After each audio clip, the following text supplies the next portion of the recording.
बिस्मिल्लाहिर्रहमानिर्रहीम। अस्सलामु अलैकुम। सबसे पहले दुरूद पाक अल्लाहुम्मा सल्ली अला मुहम्मदिन व अला आलि मुहम्मदिन व बारिक वसल्लिम। हमारा जो आज का मौजू है ना, उसमें आपको बताएंगे कि नमाज में सुस्ती करने का अंजाम क्या होता है। ये मेरे एक दोस्त का वाकया है, उसके साथ आप बीती है। उसने मुझसे शेयर किया तो मेरा दिल चाहा कि आप लोगों को भी सुनाऊं, ताकि आप में और मुझ जैसे बंदे में जो नमाज अदा करने में ताखीर और सुस्ती का मुजाहरा करते हैं, जो खामियां हैं उनको दूर कर सके। तो कोशिश करके वीडियो को पूरा देखिएगा और अगर हो सके तो हमारे इस चैनल को आप लोग सब्सक्राइब कर लें, ताकि रूटीन के साथ आपको अच्छी अच्छी वीडियोस मिलती रहे। दोस्त कहता है, मैं जल्दी जल्दी अपने ऑफिस से घर को आया और अपनी माँ को खाने का कहकर वुजू करने चला गया, क्योंकि मैंने अभी मगरिब की नमाज अदा करनी थी और नमाज का टाइम खत्म होने वाला था। कहता मैंने जैसे तैसे करके बामुश्किल वुजू किया, क्योंकि मैं थका बहुत हुआ था। वुजू किया और नमाज की नीयत बांध ली।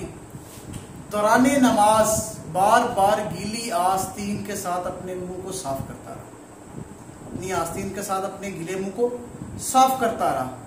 रुकू में जाते ही ख्याल आया, ओहो अम्मा की दवाई तो लाना भूल ही गया। ओहो, और वापसी पर आते हुए बच्चों की फीस के लिए एटीएम से पैसे भी निकाल लेते। ये रुकू में ख्याल आया। और फिर जब सजदे में चला गया तो वहां पर भी घरेलू जिम्मेदारियां एक एक करके याद आने लग गई। अक्सर हमारे साथ होता इस तरह ही है। हम नमाज की हालत में होते जरूर है, नमाज पढ़ रहे होते हैं, मगर हमारा दिमाग और कहीं जगह पर होता है।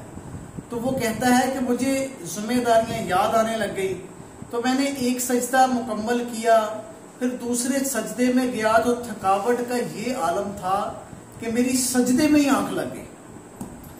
सजदे में जब नींद का झोंका आया तो मैंने क्या देखा, कयामत कायम हो चुकी है।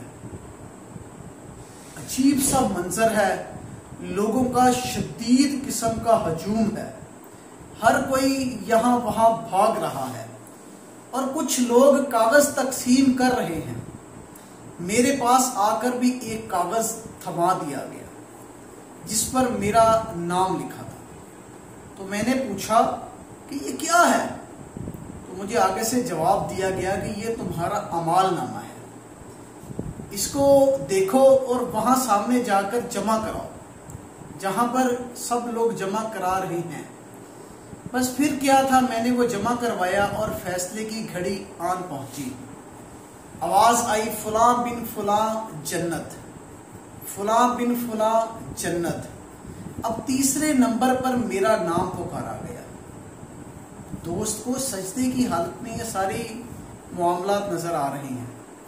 कहता है तीसरे नंबर पर मेरा नाम पुकारा गया तो मेरे पांव के नीचे से जमीन निकल गई और साथ ही फैसला सुना दिया गया कि इसको दोज़ख में डालो। मैं सोचने लगा कि शायद किसी और का नाम होगा, मैं तो नेक बंदा हूं, मैं तो नमाज भी पढ़ता हूं, मैं अपने फराइज भी अदा करता हूं, तो ये मेरा नहीं होगा, ये किसी और का होगा, क्योंकि मुझे तो जन्नत में जाना है। मगर मुझे गुस्से से खामोश करवा दिया गया और कहा गया कि हमारे यहाँ फैसले में गलती का इम्कान नहीं। मुझे जहन्नम की तरफ घसीटा जाने लगा और मैं मदद की भीख मांगता रहा, क्योंकि ना मैं झूठ बोलता था, ना मैं फरेब करता था, ना मैं किसी को धोखा देता था, ना मैं जिना करता था, ना मैं शराब पीता था, ना मैं जुआ खेलता था, मैं कुछ भी नहीं करता था। फिर मुझे जहन्नम में क्यों लेके जाया जाए। मैं बहुत परेशान था।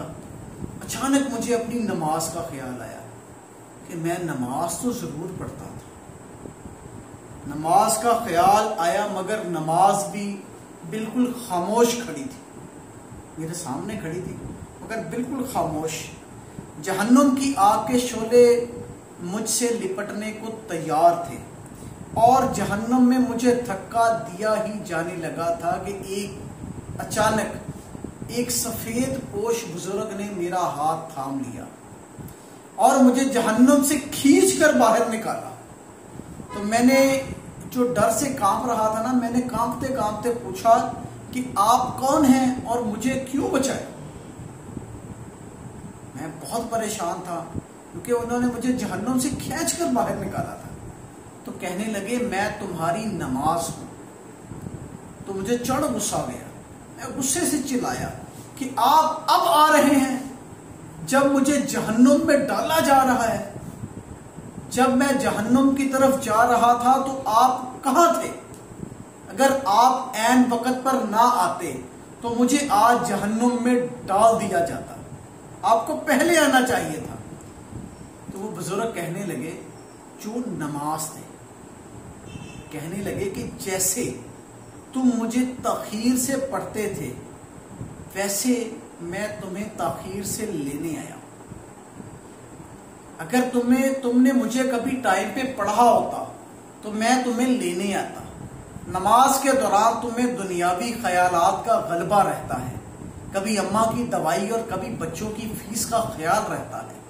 تمہیں یہ تو یاد رہتا ہے کہ تم نے سارے دنیاوی کام کرنے ہیں، مگر یہ یاد نہیں رہتا کہ تم کھڑے کس کے آگے. نماز نبی پاک صلی اللہ علیہ وآلہ وسلم کی آنکھوں کی ٹھنڈک ہے. نماز ایسے پڑھو جیسے تم پولیس سرحد پر کھڑے ہو کر پڑھ رہے ہو. تمہیں فکر ہی نہیں ہوتی تھی، تم تو ایسے کرتے تھے جیسے تم انجوائے کر رہے ہو. اس لیے میں تمہیں تاخیر سے لینے کے لیے آیا ہوں. تو اس وقت نا میری سانس اکھڑنے لگی. کہتا ہے مجھے ایسے محسوس ہوا کہ جیسے میری سانس اکھڑ رہی ہے. تو اچانک مجھے کسی نے جھنجھوڑ کر اٹھایا تو میری آنکھ کھل گئی. میں پریشان ہو گیا کہ یہ کیا. میں تو جہنم میں جانے والا تھا مگر میں تو اس وقت اپنے گھر پر ہوں. میری ماں نے مجھے جھنجھوڑ کر اٹھایا تو دیکھا تو میں پسینے میں شرابور تھا، بالکل پسینے میں، بہت بری حالت تھی. ماں نے کہا کہ بیٹا کیا ہوا؟ تم نماز میں نماز پکار رہے تھے، کیا ہوا تمہیں؟ میں کہتا جی خود پریشان ہو گیا، خود کو ٹٹولنے لگا کہ واقعی میں اس دنیا میں موجود ہوں. میں بہت پریشان ہوا اور ماں کے ہاتھوں کو چومنے لگ گیا اور اللہ کا شکر ادا کرنے لگ گیا کہ جیسے مجھے کوئی دوبارہ نئی زندگی ملی. اور میں نے کہتا ہے میں نے اسی دن سے پختہ ارادہ کر لیا کہ نماز نہیں چھوٹے گی، نماز کو ٹائم پہ پڑھوں گا. وہ کہتا ہے اب میں جہاں بھی جاتا ہوں، جہاں بھی کسی سے ملتا ہوں، اگر نماز کا ٹائم ہوتا ہے تو میں سارے کام پسے پشت ڈال دیتا ہوں. میں ہر کام کو پیچھے کر دیتا ہوں. میں کہتا ہوں کہ پہلے نماز ادا کروں گا اس کے بعد کوئی کام کروں گا.